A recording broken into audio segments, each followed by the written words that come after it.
말로써 다리가 마비되면 의학계에 보도될 감이네. 100년도 넘게 전부터 보고가 되고 있습니다.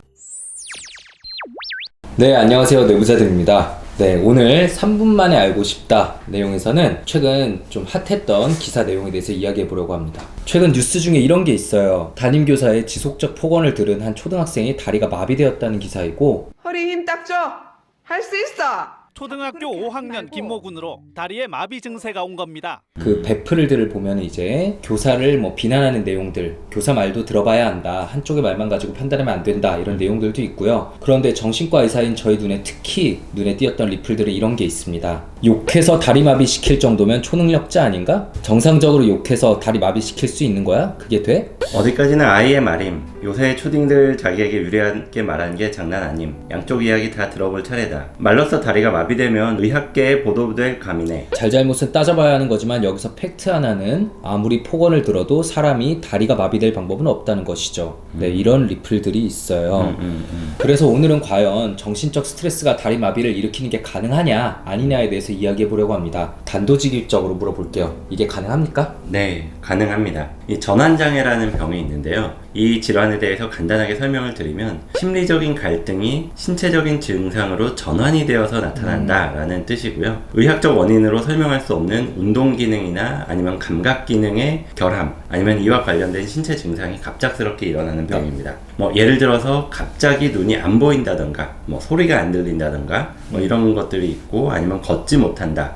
이런 신체 기능의 일부나 전부를 잃어버리는데, 꾀병하고는 다르게 스스로 의식적으로 이걸 조절하지 못해요. 그래서 이게 의학적으로 설명이 되지도 않는데요. 예를 들어서 갑작스럽게 눈이 안 보여서 병원을 찾아온 분을, 그래서 당연히 안과 검사도 하고 신경과 검사도 하는데 검사상에서는 이상이 나오진 않아요. 하지만 그분한테는 정말로 앞이 안 보이거든요. 네. 그런 상황이 벌어진 게 바로 전환장애입니다. 리플 중에 말로써 다리가 마비되면 의학계 보도될 감이다 라는 말이 있었는데 100년도 넘게 전부터 보고가 되고 있습니다. 방금 설명한 이 전환장애는 과거의 히스테리성 신경증이라는 말로 불렸었고요. 프로이트가 정신분석학을 발전시키는 계기가 되기도 한 질환입니다.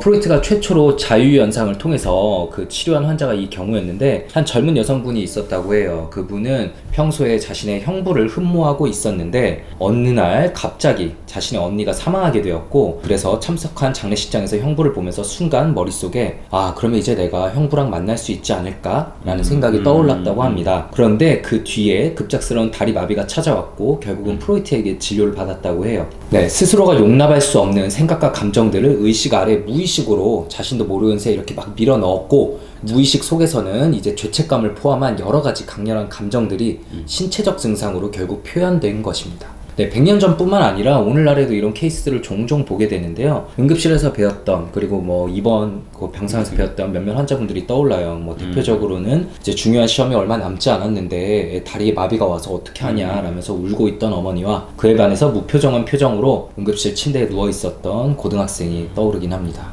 저도 기억을 돌이켜보면은 그런 환자분들 만나봤던 경험들이 꽤 있어요. 경련을 하시는 분도 본 적이 있고, 네. 그리고 이렇게 극적인 경우까지는 아니더라도 피아니스트였는데 굉장히 중요한 콘쿠르를 앞두고 나서 갑작스럽게 손가락의 감각이 이상해진 거예요. 움직이긴 움직이는데 예민한 감각이 떨어져가지고 이전처럼 연주를 못 하시는 거죠. 그래서 어떻게 해야 되나 하면서 굉장히 고민을 하면서도 막상 마음은 편하신 거예요. 되게 말은 엄청 어떻게 해야 되는지 모르겠다라고 하시는데, 그런 경우도 아마 이렇게 전환장애에 포함이 될 것 같고요. 이 들으시는 분들 중에 상당수가 이게 꾀병 아니냐 이런 생각이 드실 수 있는데, 꾀병하고는 분명히 다릅니다. 그리고 그걸 감별하기 위한 정신과 의사만의 툴이 있긴 있는데 그걸 여기서 말씀드리면은 요렇게 하면 되는구나를 알아서 그걸 꾀병에 이용할 수도 있기 때문에 그거는 말씀드리지 못하지만 분명한 툴도 있고요. 이 전환장애라는 건 성인보다는 아동 청소년에서 더 많은 질환이라고 합니다. 그리고 10세 이하의 아동에서는 걸음걸이의 문제, 경련 이런 식으로 많이 나타나기 때문에 이 케이스도 아마 그쪽에 해당이 되지 않을까 싶은 생각이 듭니다. 그리고 이 전환장애 외에도 신체화라는 방어 기제가 있는데 그로 인해 일어나는 여러 가지 다른 정신과 질환들이 있고, 이 신체화 방어 기제 자체는 많은 분들이 경험하는 현상이에요. 뭐 사촌이 땅을 사면 배가 아프다 이런 속담도 있잖아요. 뭐 그거에서부터 벌써 우리 조상들이 알고 있었다라는 하나의 증거가 될 텐데, 뭐 시험이나 중요한 일을 앞두고 배가 아프다 이런 경험은 정말 많은 분들이 해보셨을 거고, 아마 저도 그런 경험들이 여러 번 있고요. 특히나 소아우울증의 경우에는 성인 우울증과는 다르게 우울한 감정보다는 이렇게 신체적인 증상으로 나타나는 경우가 많다고 합니다. 네, 저희는 당연히 저 사건의 자세한 내막에 대해서는 알지 못합니다. 그리고 청원글의 주장대로 교사의 지속적인 폭언이 아이의 다리마비를 직접적으로 유발한 것인지 그 연관성에 대해서도 알지 못합니다. 저희가 그 아이를 실제로 보지 못했으니 아이에게 실제 질환이 있는지, 그리고 그 진단명이 무엇인지에 대해서도 정확히는 알지 못합니다. 하지만 저희가 말하고자 싶은 것, 의학적인 팩트는 정신적 스트레스가 다리마비 같은 신체적인 증상을 일으키는 게 실제로 가능하다는 것, 그리고 이를 악용하는 사람들도 실제로 있지만 정신과에서는 어느 정도 감별이 가능하다는 점, 이 점에 대해서 말씀드리고 싶습니다.